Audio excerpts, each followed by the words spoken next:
गुजरात के इस चुनाव में बीजेपी कोशिश कर रही है युवा चेहरों को आगे करने के लिए, और उस सिलसिले में सबसे बड़ा युवा चेहरा है हर्ष सांघवी का, जो कि गृह राज्य मंत्री हैं और गुजरात की कैबिनेट में 10 पोर्टफोलियो उनके पास है।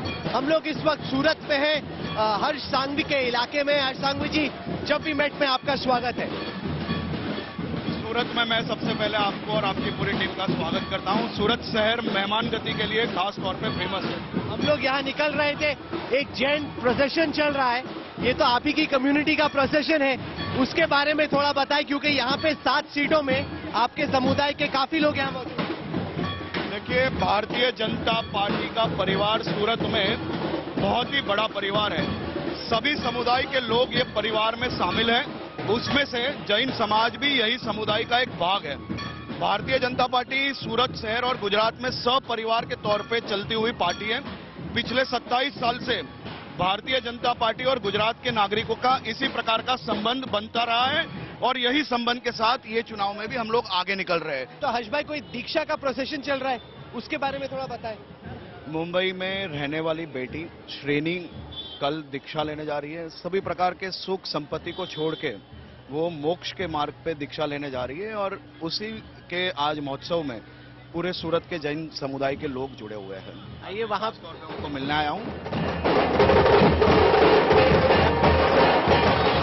हर्ष भाई, कई लोग आपको गुजरात में बीजेपी का फ्यूचर चेहरा मानते हैं, लेकिन उसके विपरीत में कुछ लोग बोलेंगे नहीं, ये जैन कम्युनिटी से आता है, ये इसको अच्छा पोर्टफोलियो दे सकते हैं, रोल हो सकता है, लेकिन ये कभी सीएम नहीं बन सकता। देखिए, मैं भारतीय जनता पार्टी का कार्यकर्ता हूँ, और भारतीय जनता पार्टी ने बहुत छोटी उम्र में मुझे बहुत सारे काम दिए हैं।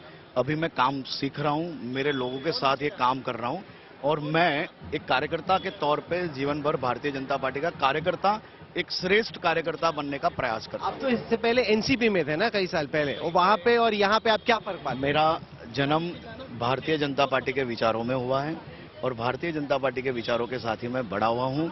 विश्व मंगल गौग्राम यात्रा हो या संघ की बात हो, सब जगह पे मैंने साथ में काम किया है। हमारे दर्शकों को अपने बेटे के बारे में कुछ ऐसा बताएं जो हम लोग नहीं जानते। मेरा बेटा देश सेवा भावी है और अच्छा काम करता है, सब काम। पढ़ाई में तेज था कि नहीं आपका बेटा? अच्छा था, तेज था। चलिए, बहुत बहुत शुक्रिया। क्या आप बोल रहे हैं पढ़ाई में तेज नहीं थे? नहीं, मैं पढ़ाई में तेज नहीं था। मैं पढ़ाई के प्रयास जरूर से किए थे, लेकिन विभिन्न कारणों से कहीं ना कहीं मुझे पढ़ाई बीच में छोड़नी पड़ी थी। मेरे माताजी लंबे समय तक मुंबई हॉस्पिटल में आईसीयू में थे, जब मेरे पिताजी को वहां पे उनके साथ रहना पड़ा, और कम से कम 2000 से ज्यादा कारीगर तब डायमंड की हमारी फैक्ट्री में काम करते थे। तो ये हॉस्पिटल के कारण सर मुझे उस समय फैक्ट्री ज्वाइन करनी पड़ी थी, और वो काम संभालना पड़ा था, जिसके कारण मैंने बीच में ही पढ़ाई छोड़ी थी।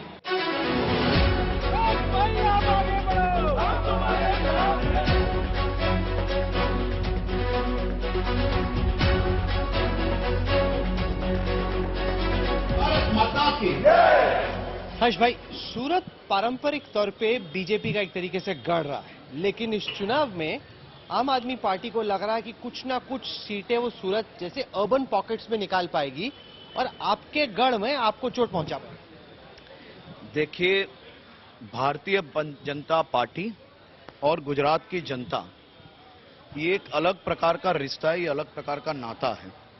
ये नाता पिछले 27 साल से बहुत ही अच्छी तरह से गुजरात के विकास में ये संबंध का बहुत ही अच्छी तरह से ये संबंध आगे बढ़े हैं। और ये साल जो म्यूनिसिपैलिटी के इलेक्शंस हुए थे, उसमें तो अच्छा अट्रैक्शन 18-20% का अर्बन पॉकेट्स में आपको मिला था। उनको लग रहा है वो तो तब था जब हमने कैंपेन भी नहीं किया, अभी हम पूरी ताकत लगा के कैंपेन कर रहे हैं, इसको बढ़ा पाएंगे हम लोग, और उनको लग रहा है कि इस चुनाव में थोड़ा डेंट होगा, अगले चुनाव तक वो आपको मुकाबला दे पाएंगे। हर चुनाव में सितंबर महीने में देश भर की शक्ति एक होके गुजरात के अलग अलग क्षेत्र में जाती है, लेकिन मैं आपको हर चुनाव के जो नतीजे आने के बाद के जो अनुमान और जिस प्रकार का हम लोग ने एक्सपीरियंस किया है, वो एक्सपीरियंस से मैं आपको कह सकता हूं कि फिर एक बार ये दिसंबर के महीने में ये सभी लोग बिस्तर बांध के वापस अपने गांव पहुंचेंगे, और दिसंबर के बाद इन लोग को बुलाने से भी कोई लोग यहाँ पे गुजरात में आने के लिए तैयार नहीं होंगे। गुजरात की जनता ने हर समय ये लोगों का हिसाब एकदम बोलते हैं ना कि ब्याज के समय तो उनका हिसाब ठीक से करते हैं और दिसंबर महीने के चुनाव के रिजल्ट में ये हिसाब हो जाएगा।